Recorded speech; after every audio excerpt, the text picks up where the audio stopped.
자, 오늘 주제가 우리가 첫 시간에 말씀을 드렸는데 종말입니다.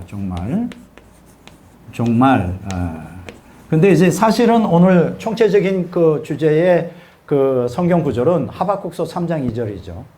진노 중에라도 긍휼을 잊지 말아 달라고 하는 그런 하박국서 3장 2절을 제가 주제로 삼았고, 이제 첫 시간에는 제가 무엇을 잡았느냐 하면 이제 교회의 배교에 대하여 말씀을 드렸습니다. 배교. 그런데 이제 그 배교를 우리가 개역 성경에는 배도라고 말씀드린다 했죠. 배도는 뭐냐면 그 하나님 말씀을 배반하는 거. 쉽게 얘기하면 말씀대로 살지 않는 거. 여러분, 말씀대로 살지 않으면 어떻게 될까요? 옛사람의 욕망을 대로 살죠. 근데 첫 시간에 제가 아주 중요한 것도 하나 놓쳤는데, 옛사람의 욕망대로 살고 새 사람이 나를 주도하는 만큼 마귀가 지배합니다. 그걸 아셔야 돼요.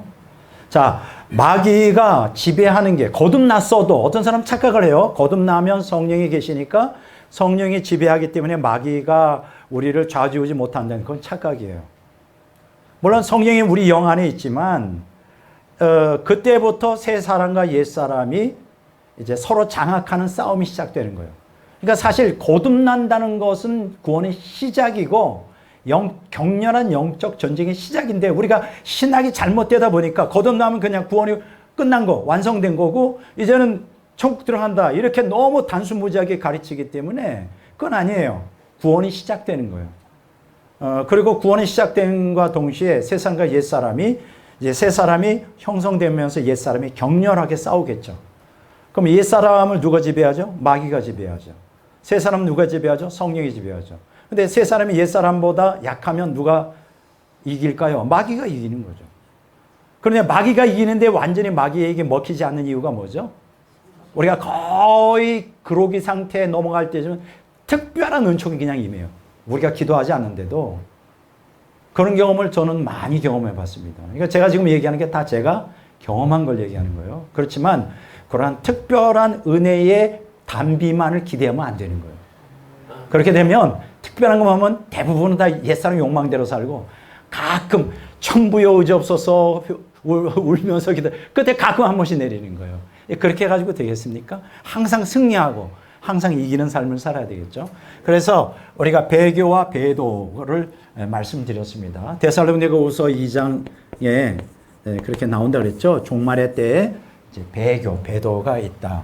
자, 그러면 이제 우리가 종말의 때라고 할 때 또 하나가 우리가 뭘 얘기하죠? 종말의 때는 언제와 같다? 노아의 때와 같다. 노아의 때. 자, 이렇게 이제 말씀을 드렸습니다.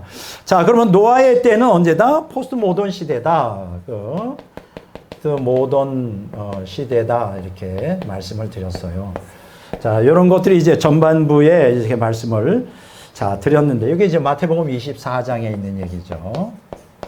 자, 그래서 우리가 지금 종말의 포스트 모던 시대에 짐승처럼 끝장주의가 주도하는 시대에 살고 있는데, 그게 뭐하고 연결되어 있다? 배도와 배교에 연결돼요. 왜 그럴까요? 왜 노아의 때에 포스트 모던 시대와 배교와 배도가 연결되어 있을까요? 여러분들 기억하시기 바랍니다. 우리가 많은 사람이 착각하는 건 노아의 시대의 사람들이 왜 멸망했느냐? 하나님 믿지 않아서 멸망했다. 천만에요. 틀린 거예요. 여러분, 하나님을 믿지 않는, 하나님과 반대되는 이교주의, 그러니까 타종교가 시작된 건 노아의 때가 아닙니다. 그 후, 훨씬 후에 여러분 창세기 10장, 11장에 보면 바벨탑 사건이 있잖아요. 10장에. 그때 처음으로 이교주의가 발생합니다. 타종교라는 거. 그전에는 다 하나님밖에 없었어요. 그러니까 노아 시대 사람들은 어쨌든 명목적이든 어쨌든 하나님 다 믿고 있었던 사람들이에요. 그럼 노아 시대 사람들이 왜 멸망했느냐? 하나님을 믿지만 진실이 믿지 않고 뭘 어떻게 했다? 배도했기 때문에 배교한 거예요. 말씀에 순종하지 않고 욕망대로 살고, 그래서 결국은 하나님 신앙을 떠나 결국 심판이 이룰 수밖에 없었습니다. 근데 이게 그대로 오늘날에도 적용돼요. 오늘 어떤 시대냐? 종말의 때가 노아의 때와 같다 그랬으니까 지금 오늘날 시대가 어떤 때예요?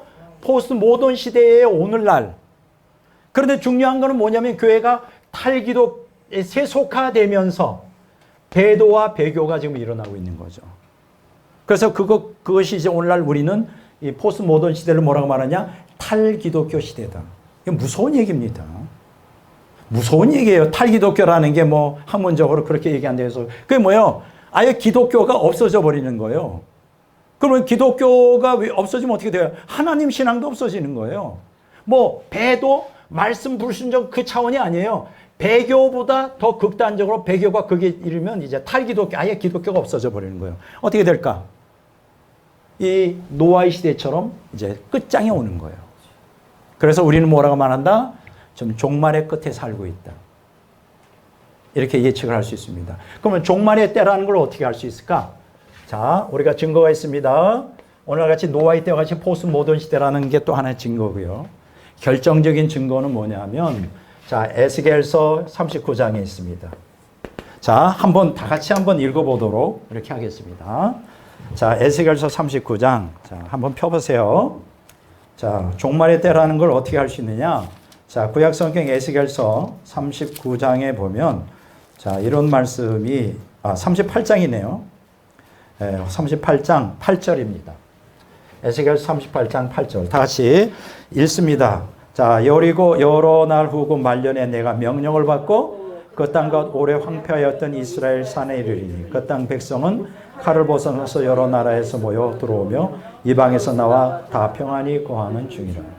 자, 이게 무슨 얘기냐? 에스겔서 36장부터 38장, 39장까지가 연결되는 것인데 에스겔서 36장에 보면 무슨 얘기냐면 에스겔 골짜기에 마른 뼈에 대한 비유가 나옵니다. 이게 뭘 상징하느냐? 이스라엘이 멸망해서 희망이 없는, 여러분 그래서 여러분들이 잘 아시는 대로 AD 70년에 예루살렘이 멸망했고 그리고 계속 그 후에 70년 동안 로마에 항정하다가 궁극적으로는 AD 135년에 완전히 멸망하죠. 그래서 어떻게 됐습니까? 이스라엘이 135년에 멸망해서 언제까지 디아스포라, 전 세계로 흩어졌다가 나라가 되었죠? 1948년 5월 14일 날 이스라엘이 탄생합니다. 이것은 굉장히 중요한 일입니다. 1948년 5월 4일 날의 이스라엘 탄생은 뭐를 나타낸다? 종말이 되었다는 것, 종말의 끝이 되었다는 걸 우리에게 나타낸다. 이걸 여러분들이 아셔야 돼요.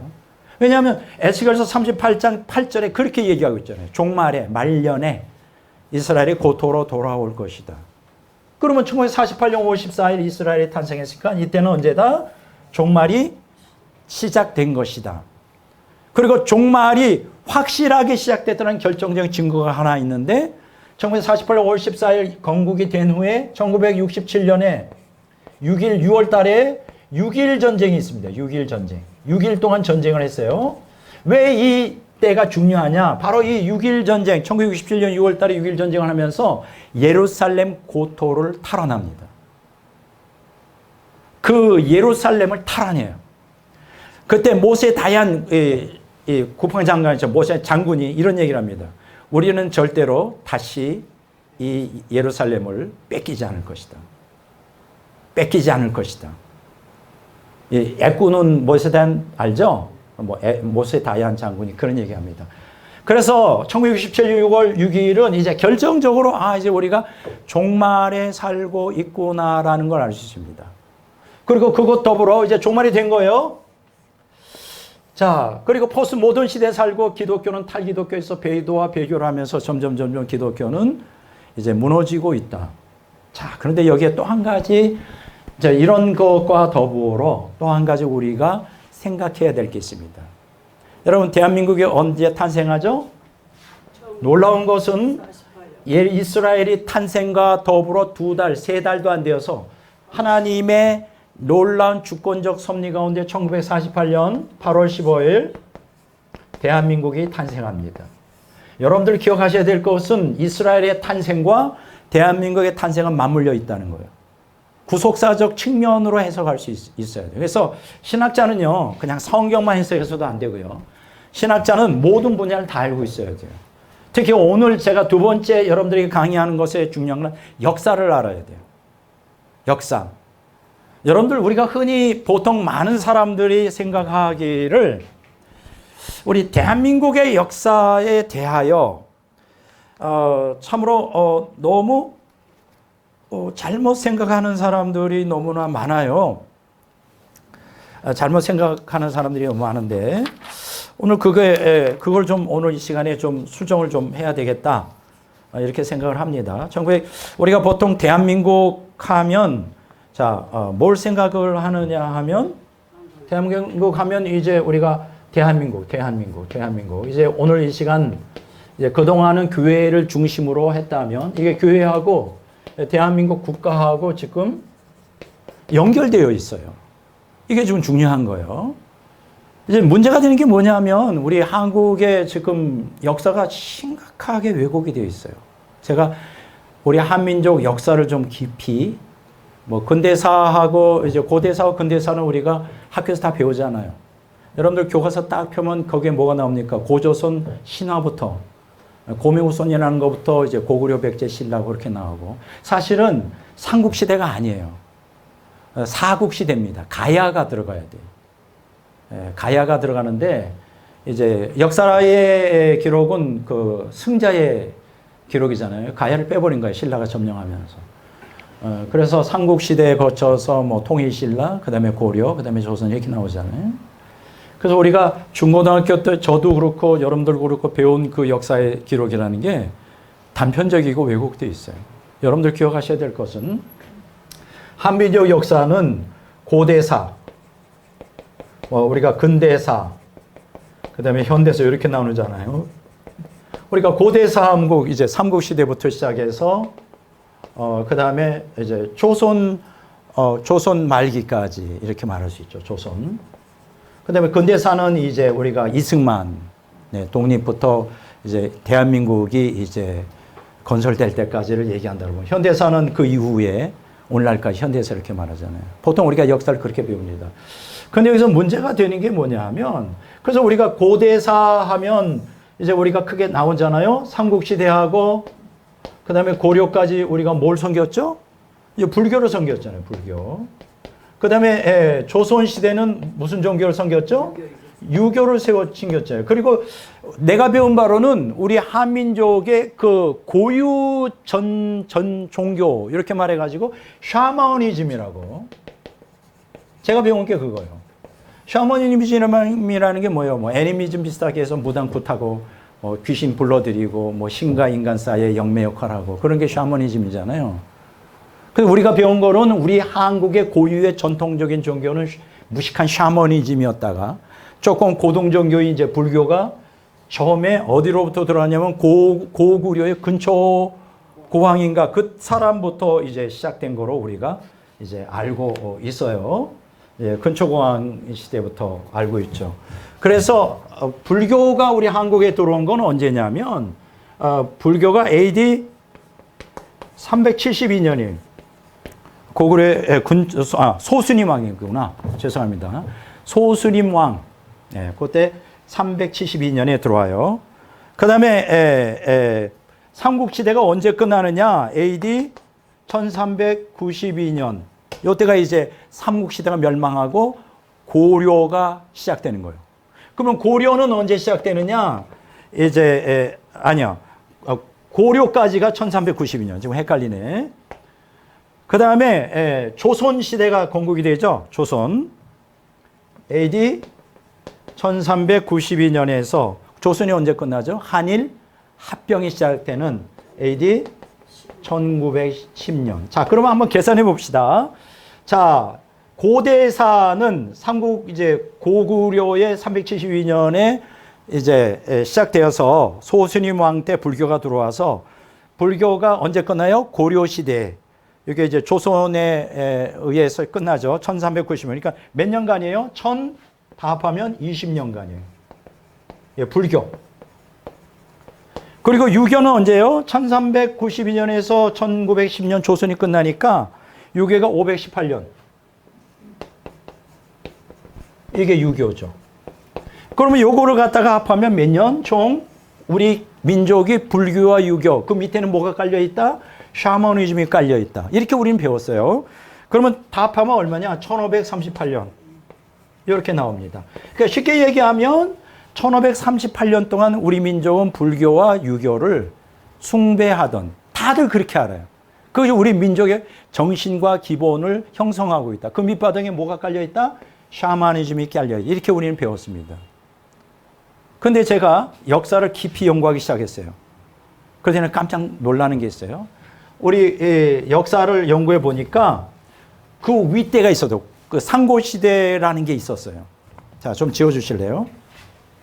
상고시대라는 것이 있다는 것을 알게 됐습니다. 예, 그래서 지금 제가 이런 걸 자세하게 지금 얘기하려는 게 아니라 지금 오늘 강의를 하기 위한 하나의 베이스로서 말씀을 드리는 거예요.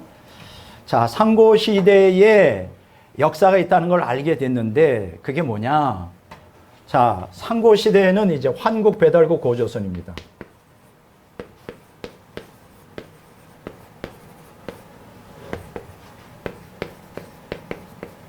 자, 제가 좀 연도를 좀 가르쳐 줄게요. 환국이 언제 되느냐? BC 7197년. 많죠? 그때 건국지대에서 3897년 BC. 3897년에 망합니다. 뭐 망했다기보다는 이제 환국에서 배달국으로 이어지는 거죠. 그래서 배달국은 BC 3897년에 건국되어서 BC 2333년. 요 날은 기억할까요? 우리 고조선이 건국된 날이잖아요. 그래서 고조선은 BC 2333년에 건국되어서 BC 238년 망하죠. 그 다음에 고조선이 망한 다음에 뭐가 됐고요? 북부여가 건설이 됩니다. 북부여가 망한 다음에 누가 들어서죠? 고구려가 들어서요. 혹시 이것까지 압니까? 고구려가 멸망한 다음에 어디가 들어서죠? 발해가 들었습니다. 이 정도는 우리가 역사를 좀 해야죠. 여기서 놀라운 것은 황국시대와 배달국시대와 고조선이 그 아주 상고시대에 중국의 그 중원 땅을 다 지배했다는 거예요.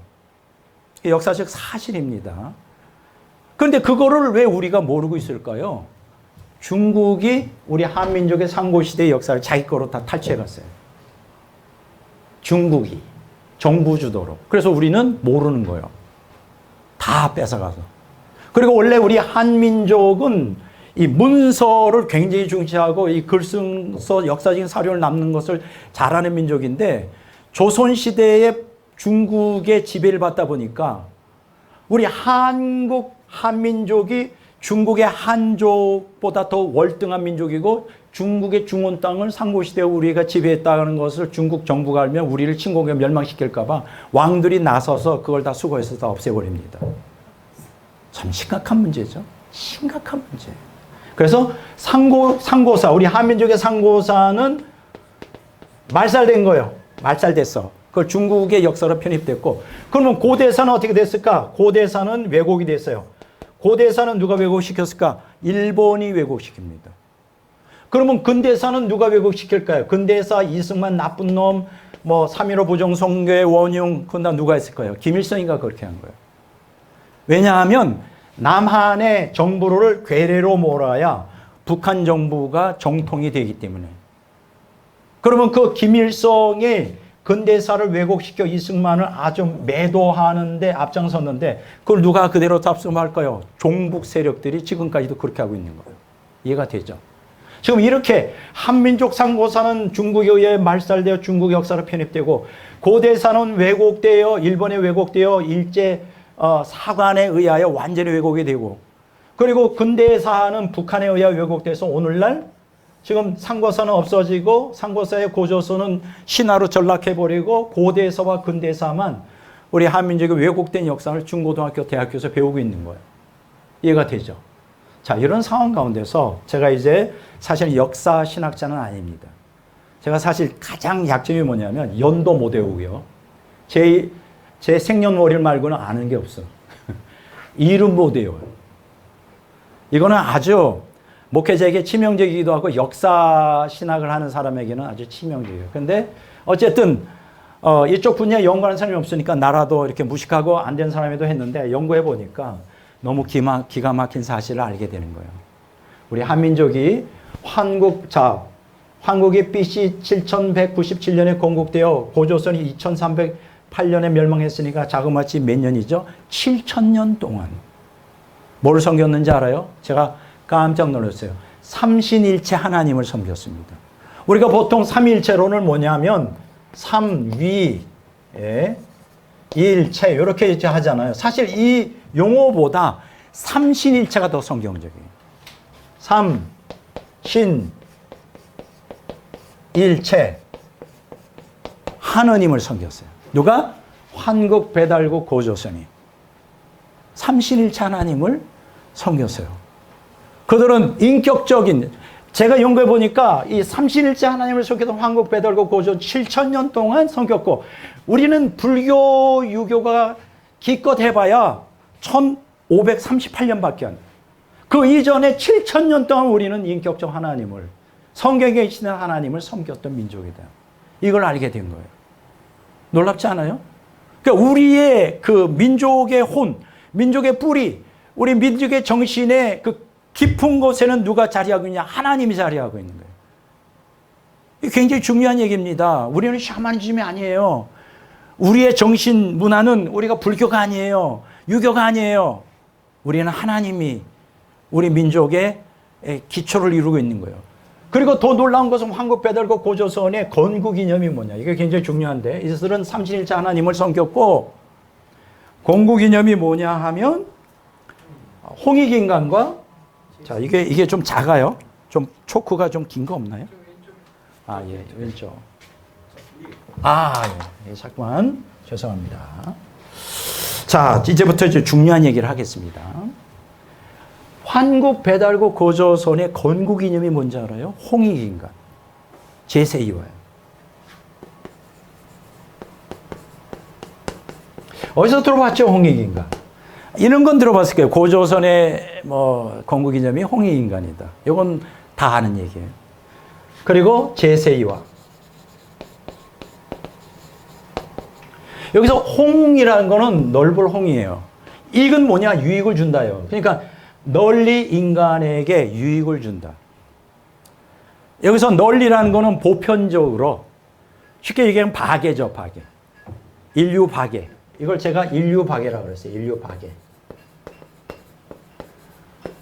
홍익인간. 쉽게 얘기하면 내가 힘이 강한 강대국이라 그래서 약속을 갖다가 제압하고는 시민이 만들지 않는다는 거예요.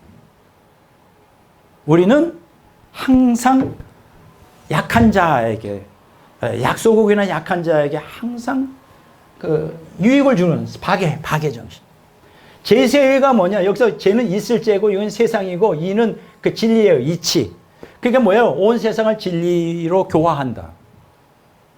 이걸 갖다가 우리가 현대어로 번역하면 세계 선교예요. 여러분 기억하셔야 될 것은 환국, 배달국, 고조선의 건국 이념이 홍익인간과 제세이와예요. 우리는 고조선만이라는데 아니에요. 원래는 그 홍익인간과 제세이와는 황국의 건국 이념이었고, 그걸 그대로 배달국이 계승했고, 그걸 그대로 고조선이 계승되었어요. 우리 민족의 DNA는 바로 홍익인간과 제세이와, 쉽게 얘기하면 인류 박애, 그 다음에 세계 선교, 이걸 박애를 갖다가 제가 다른 말로 하면 구제라고 말합니다. 구제. 이게 맞나? 구제? 어인가? 구제. 도와주는 거. 가난한 사람 도와주는 거. 이게 우리 한민족의 흐르는 피예요. 제가 그걸 증명하겠습니다. 그리고 아까 좀 아까 얘기한 대로 환국, 배달국, 고조선, 그 다음에 북부여까지도 이 전통이 내려왔고, 고구려 초까지도 내려왔는데, 언제? 고구려가 이제 불교를 받아들이잖아요. 그때부터 이제 하나님 신앙이 점점 흐려지더니 계속 불교가 이제 마치 주도하게 되고, 그 다음에 조선시대는 유교가 주도하면서 마치 이러한 하나님 삼신일체 하나님과 홍익인간 제세이와의 사상이 없어져 버린 것 같이 보였어요. 그런데 때가 됐죠. 언제 때가? 자, 이스라엘은 언제 탄생했다고요? 1948년 5월 14일 때가 되니까. 그와 동시에 3달 차이도 없이 1948년 8월 15일 날 대한민국이 탄생합니다. 이거는 우연이 아니에요, 여러분. 이거는 우연이 아닙니다.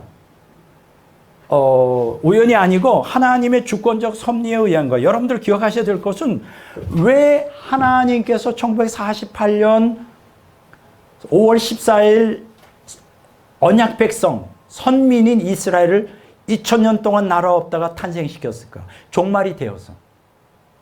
종말이 때가 되었기 때문에 이스라엘을 회복시킨 거고, 종말이 되자 또 다른 언약 백성인 욕단의 후예, 욕단의 후예고 동이족의 후손인 환국과 배달국과 고조선의 후손인 대한민국을 해방시켜요. 여러분들이 기억하셔야 될 것은 대한민국의 탄생은 기적입니다. 많은 사람들이 그걸 몰라요. 이 문제에 대해서 얘기하려면 몇 시간도 할 수 있어요.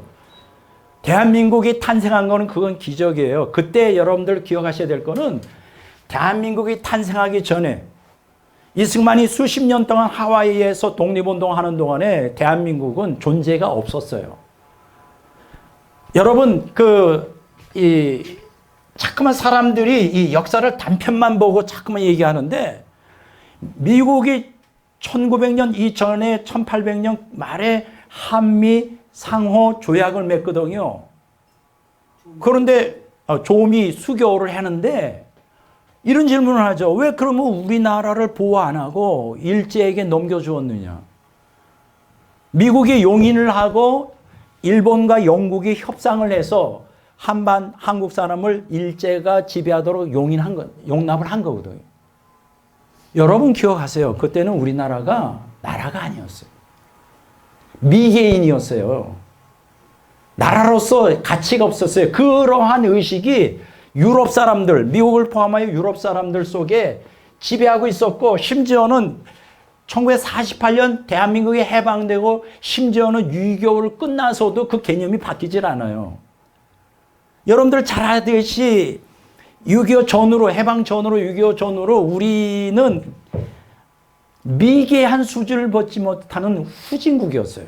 다 아시잖아요. 그런데 하나님께서 왜 대한민국을 이스라엘의 탄생과 더불어 동시에 만들었을까? 왜냐하면 종말이 되었기 때문에. 여러분, 하나님이 택한 선민들은 사명이 있는 거예요. 여러분, 그 창세기 10장 25절에서 31절에 보면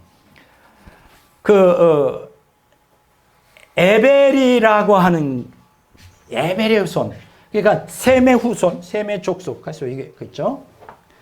자, 보세요. 이런 것을 모르면 안 돼요. 자, 셈의 후손 중에 에벨이 있어요. 에벨에게는 두 아들이 있어요.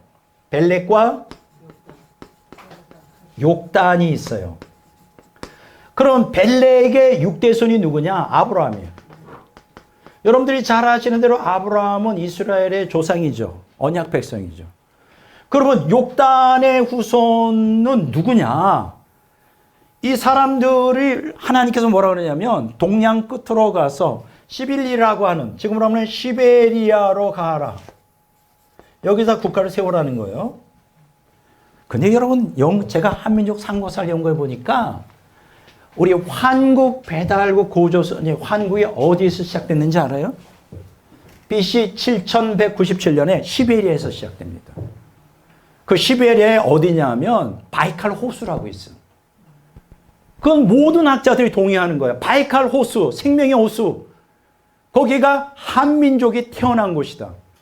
제가 지금 얘기하는 걸 역사적 근거를 두고 하는 거예요.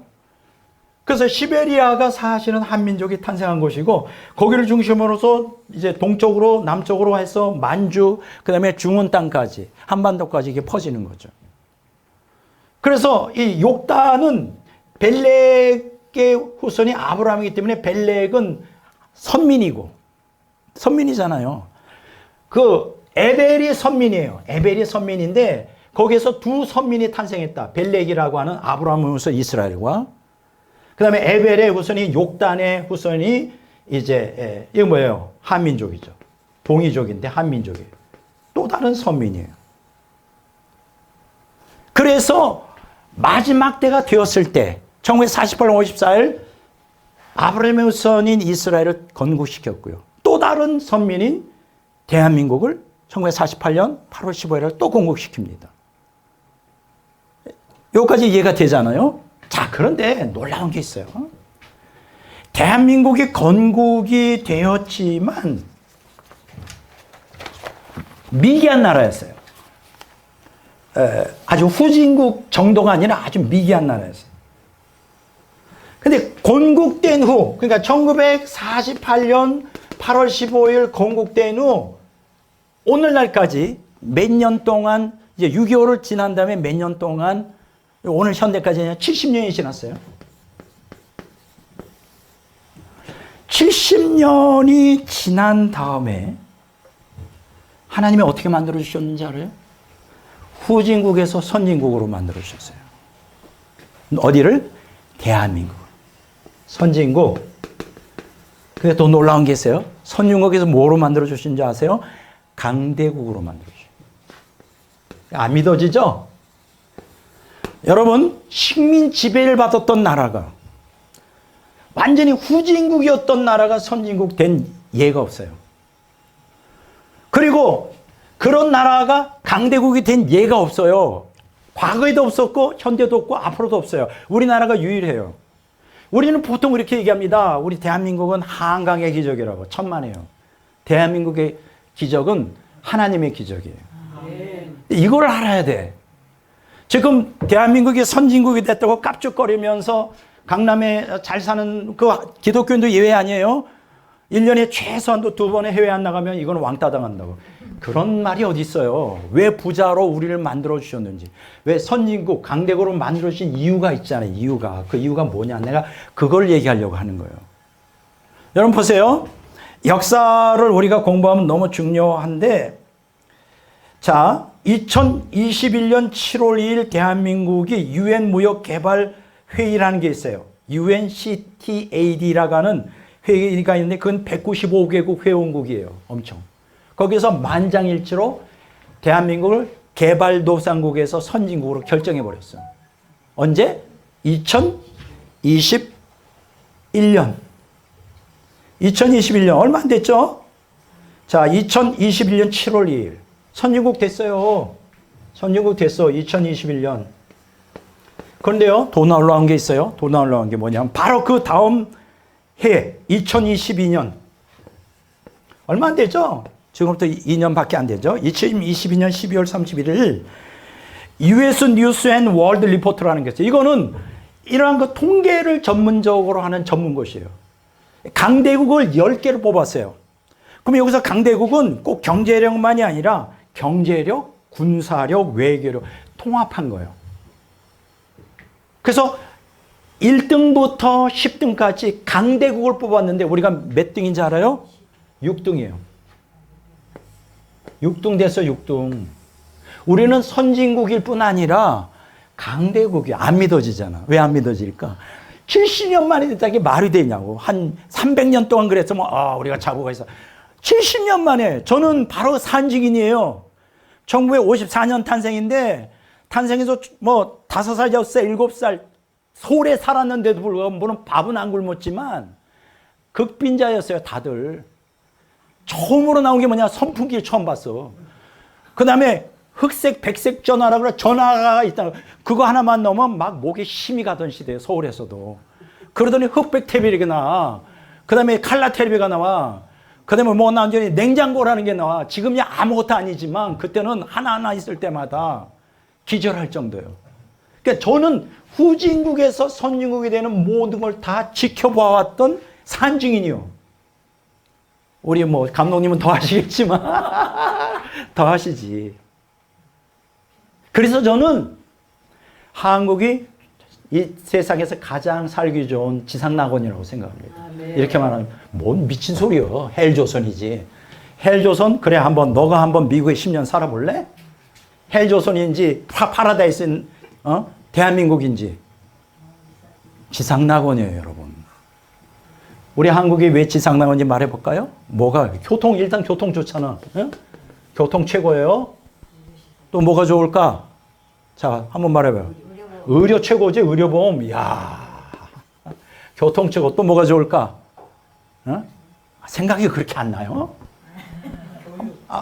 교육도 좋지. 교육도 다 좋아요. 또 그리고 뭐예요? 복지. 아이고, 다 살만해요. 가난해도. 교통, 의료, 교육, 복지, 수도, 그거 뭐 인프라, 전기, 수도, 가스, 그냥 엎어지면 그냥 24시 다 있고. 네? 뭐라고? 음식점. 안 좋은 게 어딨어. 다 좋지. 배달 최고예요, 최고. 제가 미국에 살아봐서 알잖아요. 미국에 제가 그 그린카드 갖고 있었잖아요. 다 집어쳤어요. 지상낙원에서 지금 북한이 많은 지상낙원인 남한인데 왜 여기서 살지 왜 미국에 살아. 자, 어쨌든 여러분 기억합시다. 선진국에서 강대국이 됐는데 그게 6위예요. 1등이 어딘지 알아요? 미국. 2등이 중국.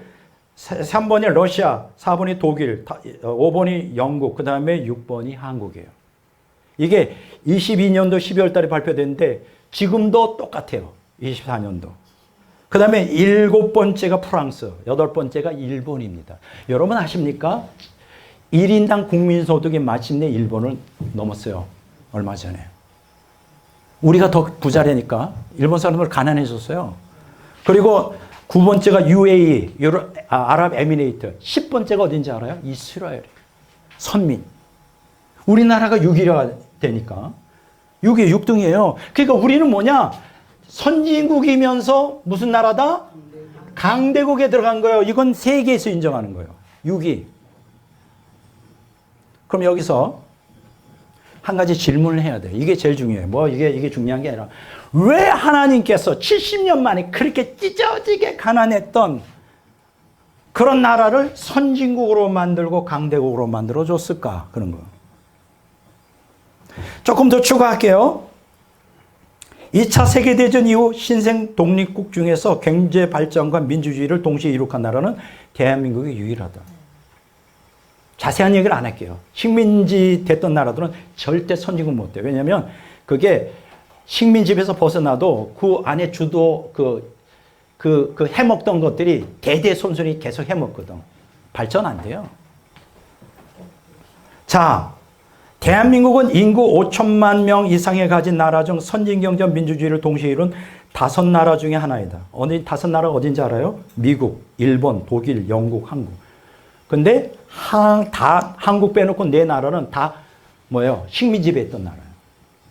남의 거를 탈취해서 강대국 된 나라. 우리는 남의 걸 탈취가 아니라 오히려 거꾸로 식민지배를 받았는데도 강대국 됐어요.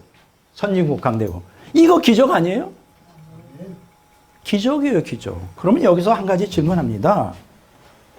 왜 우리를 선진국 강대국으로 만들어 주셨을까? 이거요.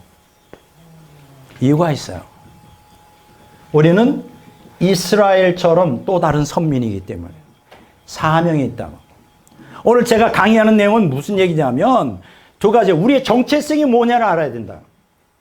2번째, 우리는 사명이 뭔지를 알아야 된다. 우리 한민족이 갖고 있는. 하나는 정체성, 하나는 사명. 우리 정체성은 뭐예요? 우리는 선민이에요. 또 다른 선민이에요. 사명이 뭐냐? 바로 홍익인간과 제세이와의 사명이에요. 홍익인간과 제세이와가 마지막 때 우리에게 주신 사명이라고요. 제가 왜 이제 이 얘기를 하는지 제가 설명을 드릴게요. 왜 그 홍익인간과 제세이와가 우리의 사명이냐? 조금 덥지 않아요? 히터가 꺼졌나? 좀 덥네요. 자, 좀 지워주세요. 자, 이제 막판으로 갑니다. 잘 들으세요.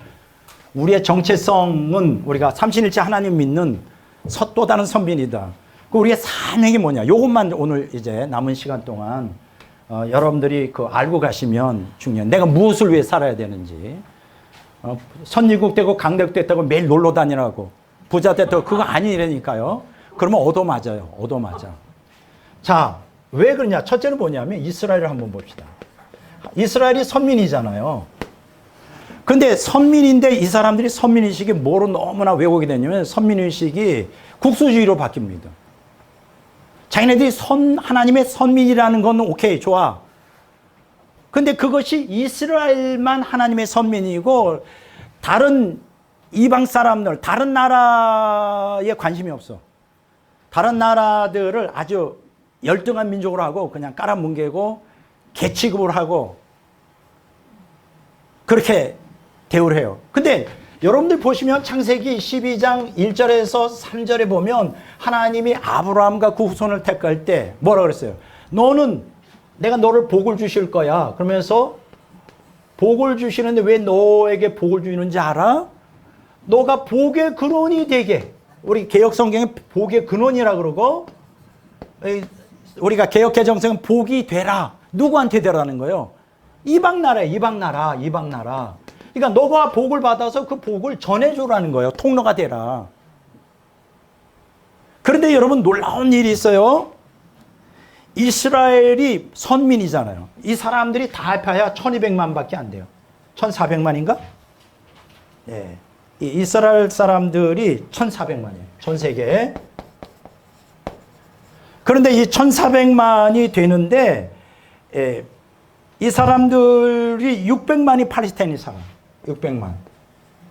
그 나머지 800만이 전 세계에 이제 퍼져 있어요. 근데 여러분, 뭐 그건 다 여러분들이 상식적으로 할 거예요.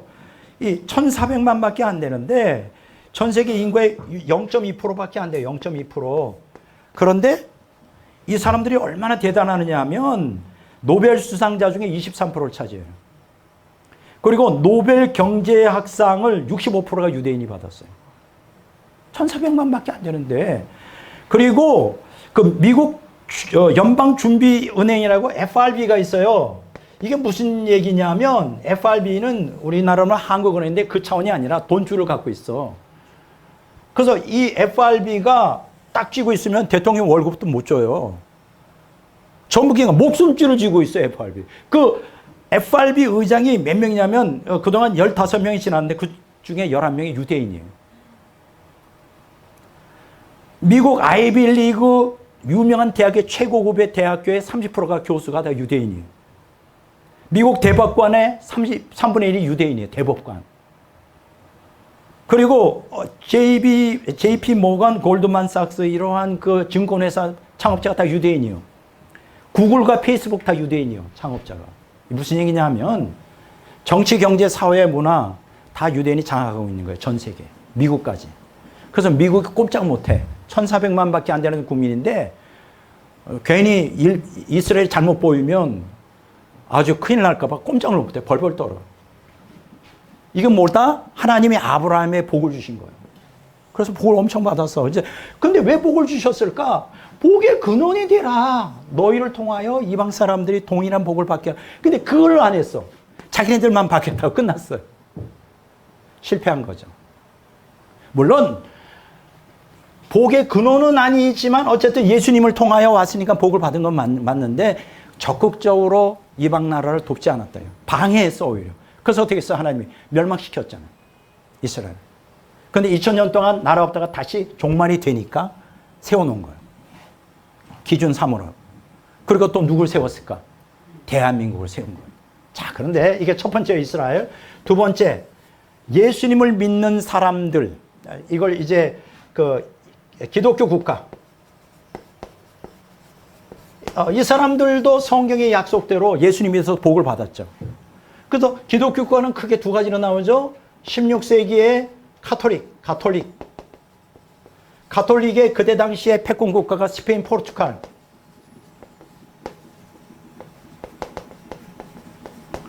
근데 16세기 가톨릭이 무슨 짓을 했어요? 중남미를 갖다가 점령하면서 5천만 원을 죽여버렸어요. 자, 19세기 말하고 20세기 초에 개신교, 가톨릭이 아니라 개신교 강대국, 미국, 영국, 독일, 프랑스 이런 강대국들이 무슨 짓을 했어요? 약소국들을 다 식민 지배했어요. 이때 어디를 식민지? 아프리카.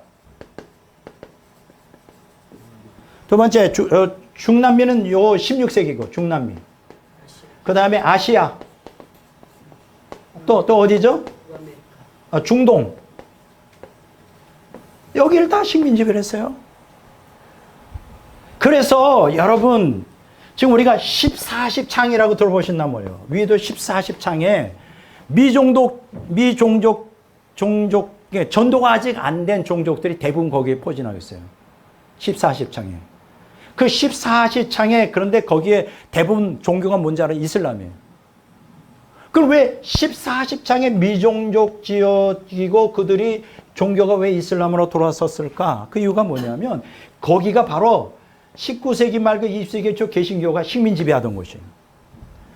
그러면 선교사들은 그때 뭘 했느냐? 제국주의로서 들어가서 그 지역을 점령하면, 그러니까 16세기에 가톨릭에 의한 거를 제1차 제국주의라고 하고 19세기 말 그 20세기 초에 개신교에 의한 걸 제2차 제국주의라고 해요. 역사적으로.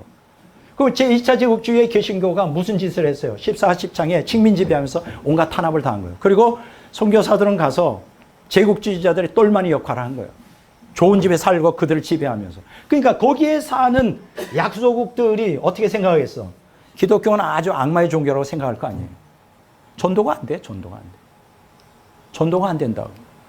그래서 이렇게 이스라엘도 홍익 인간과 제세이와 인류 구제와 그다음에 세계 선교에 실패했고, 기독교 국가들도 가톨릭과 개신교가 선교사를 보냈지만 순수한 의도가 아니기 때문에 강대국으로서 약소국을 지배하고 했기 때문에 실패한 거예요.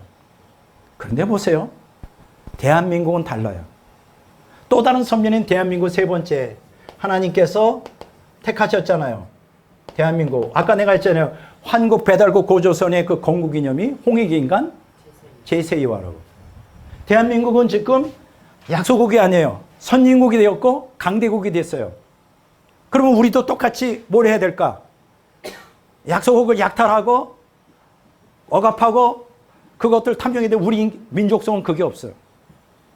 우리는 약한 자들에 대한 국류를 갖고 있어요. 그래서 지금 어떤 일들을 하고 있는지 아십니까? 보세요.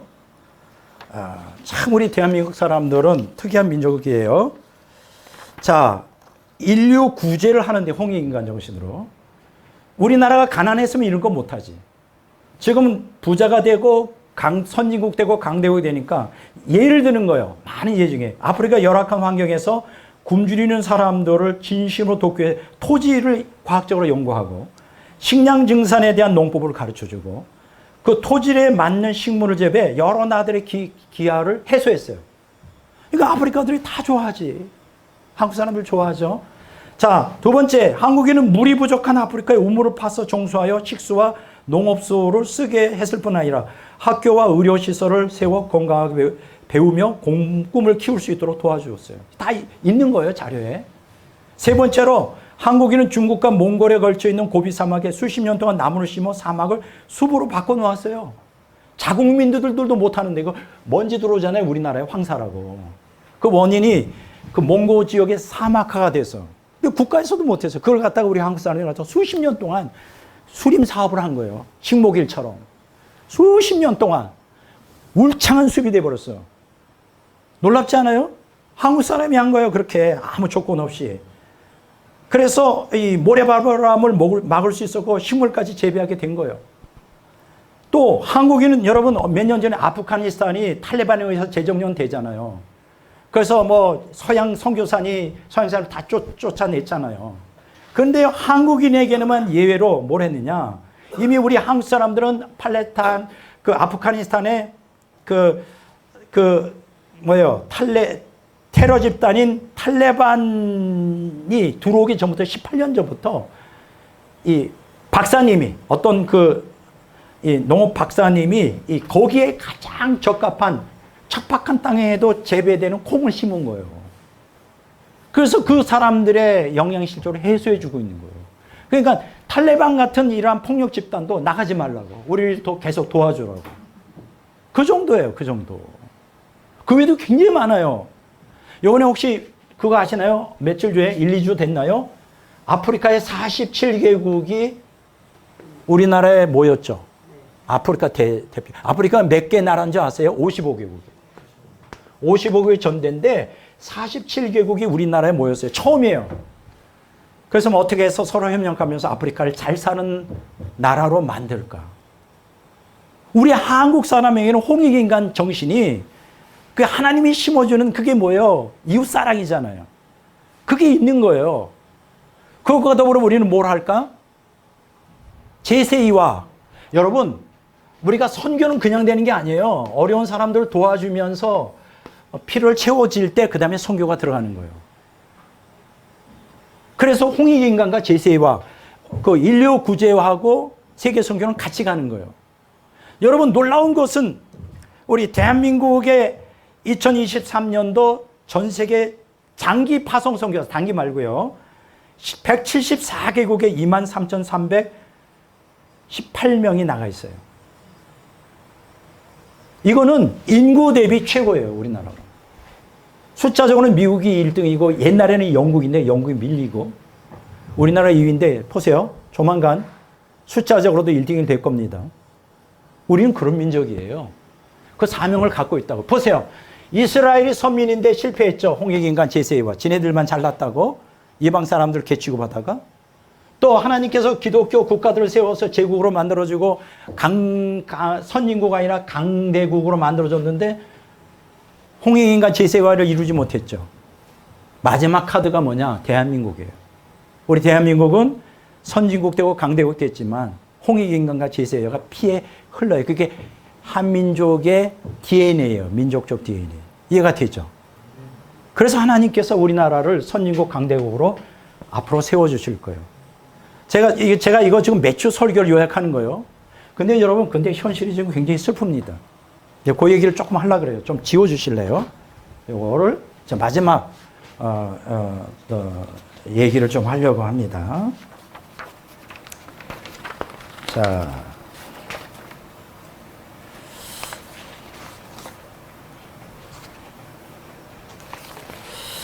현실에요. 이렇게 우리 민족성 자체가 DNA가 홍익인간과 제세2화의 꿈을 하나님의 원하시는 마지막 종말 때 그걸 할 수 있는 유일한 민족인데 지금 이렇게 행정부, 입법부, 사법부를 보면 절망적이에요. 자, 사법부, 입법부, 행정부. 어쨌든 대한민국을 끌어가는 게 세 개잖아요. 사법부는 우리가 국회, 입법부는 법원, 행정부는 정부 이렇게 나오잖아요. 이게 같이 잘 어우러질 때 나라가 여러 가지로 발전할 수 있죠. 그런데 지금 이렇게 보면 저같이 뭐 전문적으로 공부 안 하는 사람이 이렇게 보면 개판이에요. 입법부 보세요. 엉망진창이지. 지금 제가 우파좌파 얘기하는 거 아닙니다. 많은 사람들이 착각하고 있는 게 있어요. 좌파가 없어지고 우파가 되면 그거 아니에요. 물론 좌파도 물론이지만 우파 속에도 종중 세력과 종북 세력이 주도하고 있습니다. 그거 아세요? 깊이 들어가 보면. 근데 지금 우파 좌파가 없다니까. 지금 중국이 이 나라를 망하려고 선교 개입하고 우파도 깊이 들어가 있어요. 여러분 황장엽 이 전 노동당 비서가 한 얘기 있죠. 와서 대한민국에 5만 명의 간첩이 있다. 들어보셨죠? 그러면서 추가적으로 얘기한 게 그것의 10배가 종북 세력으로서 함께 활동하고 있다. 50만이 있다는 거예요. 여러분 1975년에 월남이 멸망할 때 월남의 월맹편에 서서 월남을 망하라고 고사 지내면서 활동했던 가치민이 몇 명인지 아세요? 5만 명이었어요. 5만 명. 황장엽 비서가 올 때 그 사람이 얘기한 게 5만. 이게 근거가 없는 것 같아요? 근거가 있는 얘기예요. 그 사람이 그 내부를 다 알아요. 지금 5만 명만 되겠어요? 10만 명이 되고 100만 명 될 거예요. 100만 명. 10만 명의 간첩과 100만 명의 그 추종 세력, 종중 세력들. 우파 좌파가 아니에요. 그거는 껍데기만 보고 있는 거예요. 내부로 보면 이게 망한 거예요. 망한 거. 입법부도 그렇고 다 그래요. 입법을 보세요. 정의가 살아있나. 엉터리예요. 엉터리. 지네들 마음대로. 사법부 보세요. 지네들 마음대로 해요. 행정부 보세요. 행정부가 뭐 지금 제대로 되는 것 같아요. 이게 다 기득권자로 결탁해가지고 나라를 망해먹고 있는 거예요. 그래서 결론은 뭐냐. 이대로라면 당연히 망해야지. 안 그런가요? 이런 나라 시스템에서 망하지 않는 게 이상하지. 역사가 그걸 증명해요. 다 망했어요. 그런데 내가 뭐라고 했어? 망하면 안 된다 그랬지. 우리나라 망하면 마지막 예수님 지상재림에서 세계 선교를 마무리 지을 민족이 없어요. 이스라엘이 할 것 같아요? 이방인들 개치고 하는데 제국주의 뭐 미국, 영국 다 지금 탈기독교로 지금 붕괴되고 있는데 아무도 할 데가 없어. 대한민국 미워도 다시 한번요. 하나님 볼 때 이것들 그냥 죽여 말어. 그런데 방법이 없어. 대한민국 아니면 재림하신 예수님을 준비할 민족은 대한민국. 그래서 내가 망해요. 실제적으로 망하고 있습니다. 그런데 망할 수가 없는 나라예요. 그래서 제가 대한민국 망하지 않는다고 했어요. 그건 또 사람들이 관심이 많은지 유튜브 한 400명 넘어가더라고요. 진리를 좀 관심이 있는데 진리를 전할 때는 안 들어. 대한민국은 망한다. 이 작자가 도대체 무슨 의도로 왜 망하지 않는다 그랬지? 궁금한 거야. 왜 이렇게 사람들은 자극적이에요? 대한민국은 망하지 않아요. 근데 문제가 있어요. 이 시스템, 이 카르텔, 사법부, 입법부, 행정부 카르텔이 이대로 놔두면 망해요. 망하지 않게 하려면 한 가지 방법밖에 없어. 뭘까? 두드러 패야 돼. 언제까지? 거의 멸망 직전까지. 그래서 하나님께서 세 가지로 이 대한민국을 치실 겁니다. 이미 치고 있어요. 첫째, 이제 환경재앙이 기본이고. 들어보세요. 이거는 뭐 전 세계적인 얘기예요. 환경재앙은 이미 뭐 다른 나라들 뭐 인도 같은 데 50도까지 올라간대요. 제가 두고 보세요. 해가 갈수록 겨울은 더 길고 춥고 여름은 더 뜨겁고 타 죽을 정도로. 그러나 다행히도 대한민국을 그 정도 극한까지는 끌고 가지 않으실 거예요. 왜냐하면 또 다른 선민이고 망하면 안 되니까. 그렇지만 환경재앙이 두고 보세요. 전 세계적으로 칩니다. 이거는 징계예요. 기독교인들을 향한. 깨라고. 깨어나라. 깨어있으라. 지금 대한민국의 기독교인들이 줄잖아요. 뭐 가나안 교회는 어쩌고 저쩌고 해가지고 이것들이 그냥 어리버리하고 이제 잘 사니까 매일 교회 빼먹고 욕망대로 살아. 가만 놔둘 것 같아 하나님이? 두드러 패지. 이 나라가 망한다면 대한민국의 기독교인 때문에 망하는 거예요. 여러분 아십니까? 이 전 국회에 기독교인들이 몇 명이었어요? 110명, 120명 정도 기독교인. 지금은 한 80명 정도 돼요. 오케이. 300명 중에 국회의원에 80명이 기독교인이나 그럼 몇 분의 1이에요? 4분의 1이. 예?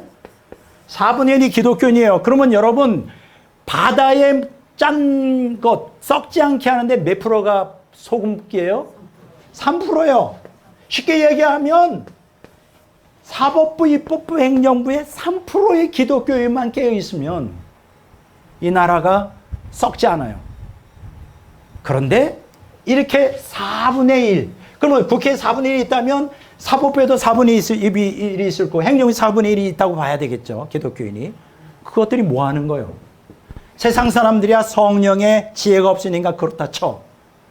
그러면 하나님이 너희들을 택하여 사법부, 입법부, 행정부에 넣어서 하나님 뜻을 행하라고. 그 너희들은 뭐 하는 놈들이냐? 내가 그거 가지고 한번 설교하려고 그랬는데 너무 과도할 것 같아서 이번에 넘어갔어요. 화 있을진저. 마태복음 23장에 예수님 그랬잖아요. 서기관과 바리새인들. 내가 그러려고 그랬어요, 진짜. 이 사기꾼들아, 나쁜 놈들아. 너희들이 지옥의 형벌을 피할 것 같아? 그러면서 주일날은 거룩하게 앉아서 거룩. 온갖 불의와 탐욕과 너희들 이 사법부, 입법부, 행정부에서 정의를 행하고 공의에 서서 하나님 뜻대로 살라고 했는데 그래서 뽑아줬는데 너희들이 같이 불의에 타협하고 너희들이 앞장서서 악을 행해? 이 사악한 놈들아. 기독교인들. 진짜예요. 세상 사람들한테 뭘 기대할 건데.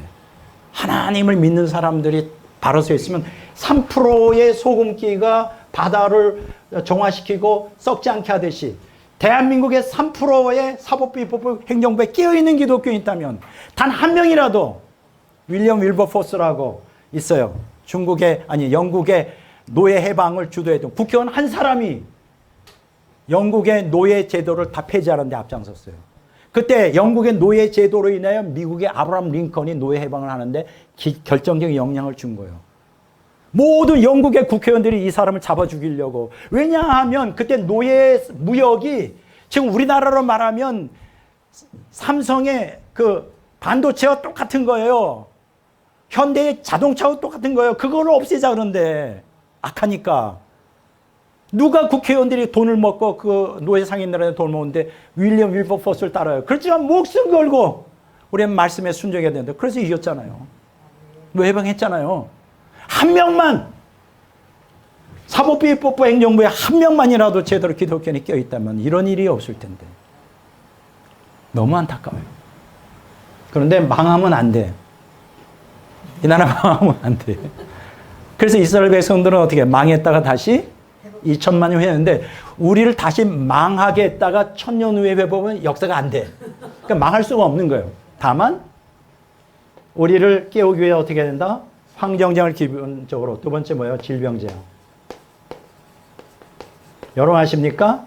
지금 코로나 끝났잖아요. 이거보다 더 센 것들이 오고 있습니다. 이미 신문에 났어요. 코로나보다 50%더 센 전염병이 돌기 시작했다고. 점점 갈수록 더 심해져요. 자, 이거 가지고 우리가 말 들을 사람이에요? 고집이 얼마나 센데? 그 다음에 경제재앙. 밀려오고 있습니다. 이건 제 얘기가 아니에요. 전문가들이 계속 경고하고 있어요. 준비하세요. 세 번째. 근데 경제장이 와도 나는 믿어요. 나를 굶기지 않을 거라는. 하늘에서 만나를 떨어지니까 하나님의 뜻대로 살면 절대 질병재앙에서도 보호해 주시고 경제재앙에서 보호해 주신다니까요. 아, 좀 믿으시라니까.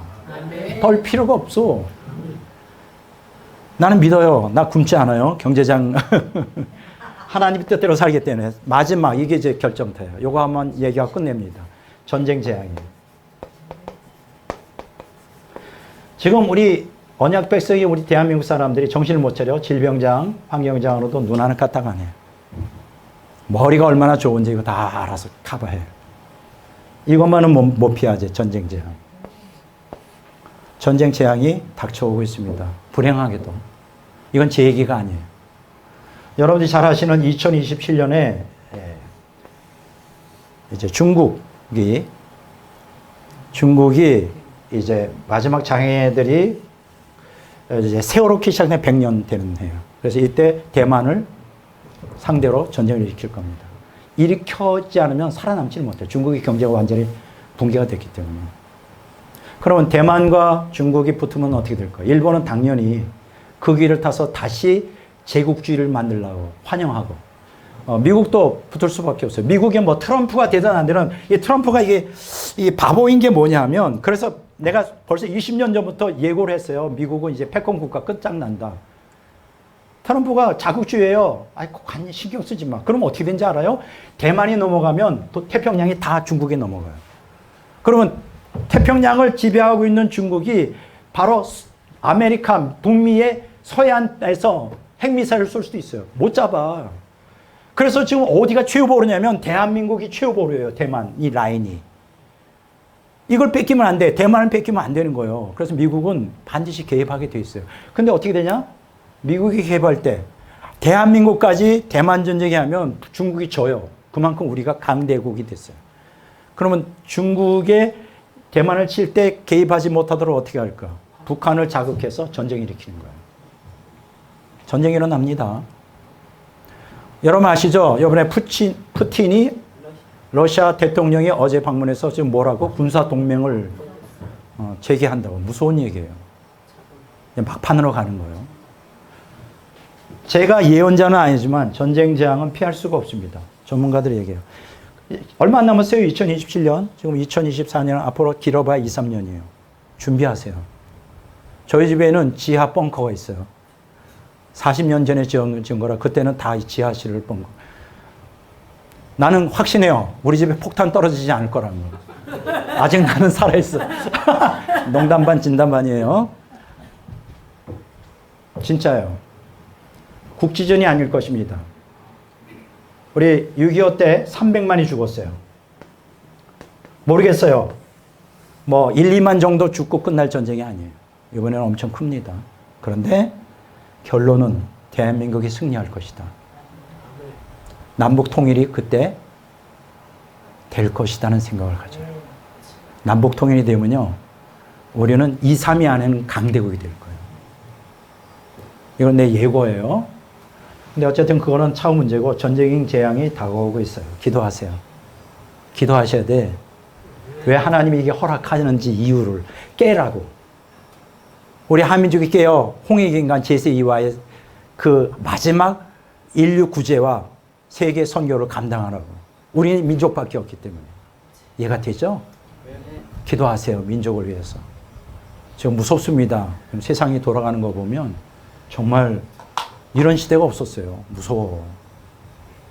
질병장, 경제장, 전쟁장, 환경장이 밀려오고 있어요. 그러나 하나님께서 우리를 국민이 여기시고 사랑하셔서 다른 나라보다는 그렇게 크게 피해는 오지 않을 것 같아요. 몰라. 그건 내 생각이고. 이 민족을 위해 기도하십시다. 그래서 우리가 소수지만 깨어있는 우리 기독교인 됩시다. 네. 그래서 이 마지막 때를 지혜롭게 준비하는 저와 여러분들이 되시기를 주의 이름으로 축원합니다. 아멘.